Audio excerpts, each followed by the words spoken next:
अच्छा धन्यवाद करते हैं। ओ सैया काला साड़ी लई हा, ओ यस, ओ राजा काला साड़ी लई हा, कमर में छिप जाए।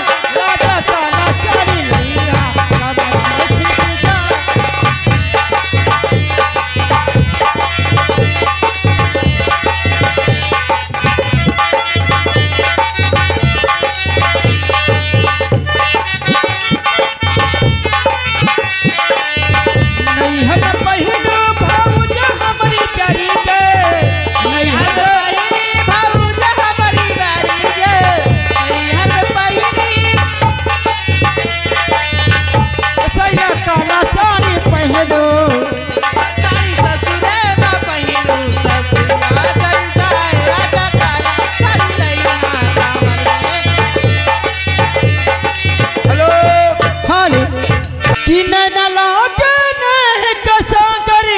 अच्छा हो विद्या लागे जा। ओ यस,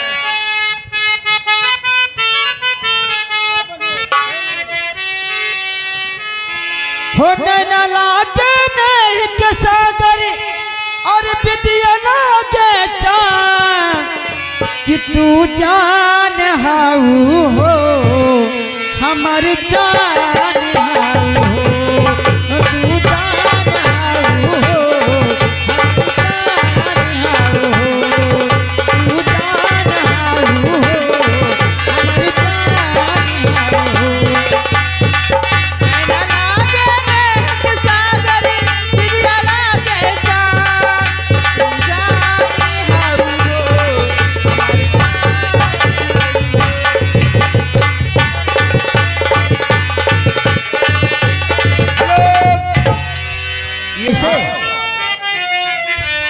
कि साची कहे तेरे आवन से हमारे हर अंगना में आए बहार भौजी, भौजी में आए बहार भौजी।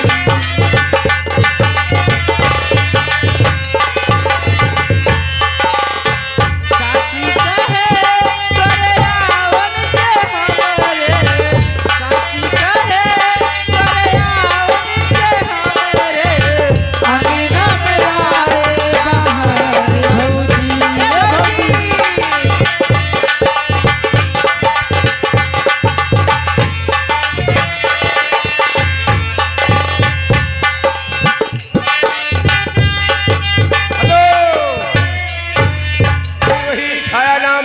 माननीय पौनराज भट्ट की तरफ से 51 रुपए का पुनः पुरस्कार आया है। पार्टी की तरफ से लाख लाख धन्यवाद है। क्या है? लेके ना चाहते हो, यही गीत पूरा होना चाहिए। अंगना में आई बहार भौजी,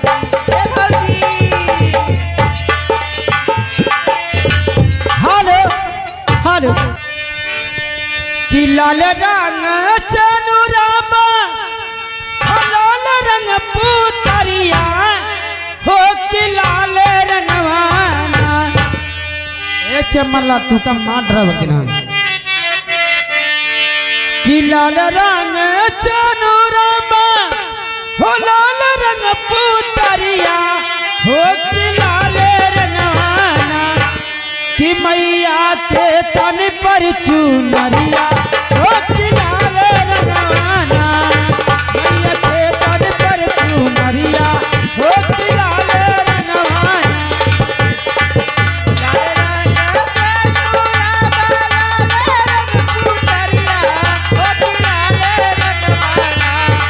हो, कि लाल रंगवाना। मैया के तन पर चुनरिया हो, कि लाल रंगवाना।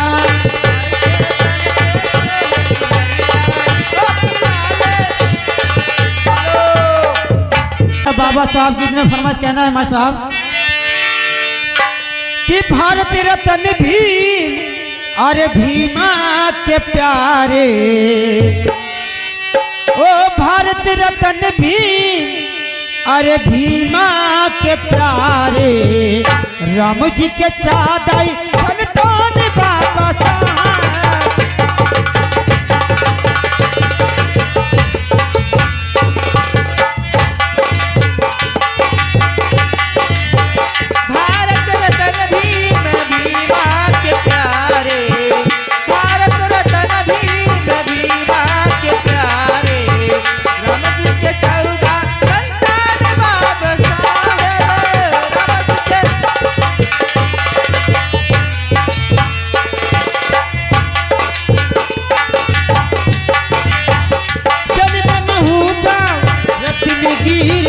जिला जन्म हुआ रत्नगिर जिला छठवें जगत के निदान बाबा साहब जन्म हुआ रत्नगिर जिला छठवें जगत के बाबा साहेब जन्म हुआ और रत्नगिर जिला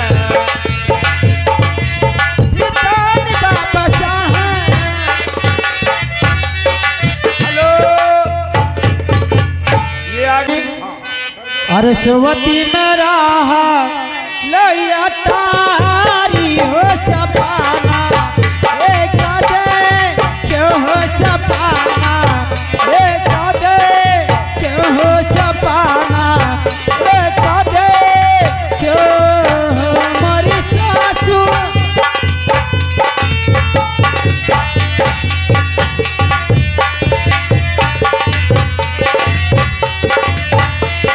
हे मोरी सासू सामने कतरा तू बिचारा हो सपाना बड़ा सुंदर हो सपाना ए मरी बहिनी सपना कटारा तू बिचारी हो सपाना बड़ा सुंदर हो सपाना बड़ा सुंदर हो बड़ा हेलो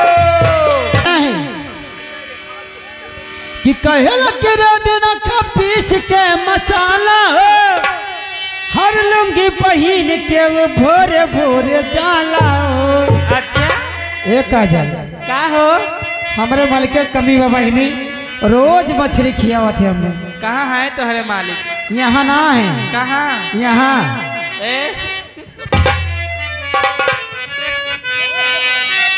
कि कहल कि रोटी रखा पीस के मसाला हो और लुंगी पहिन के वो भोरे भोरे जाला हो कि खूब मटकाई के कमार पतरी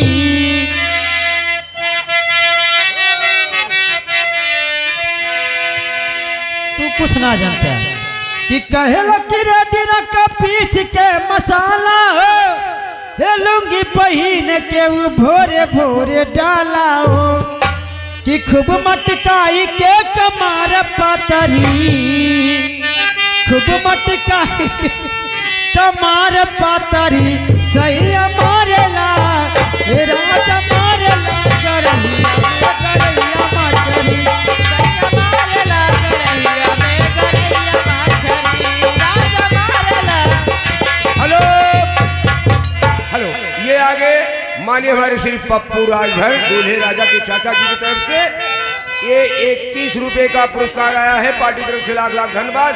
ए कबूतरी बोले कबूतर से छेड़ रहा हमें छत के ऊपर से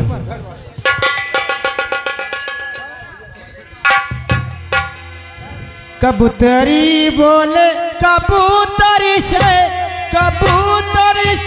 मुझे छेड़ी न छती के ऊपर से मुझे छेड़ी न कबूतरी बोले कबूतरी से मुझे छेड़न छती के ऊपर से मुझे छेड़न छती हेलो देखिए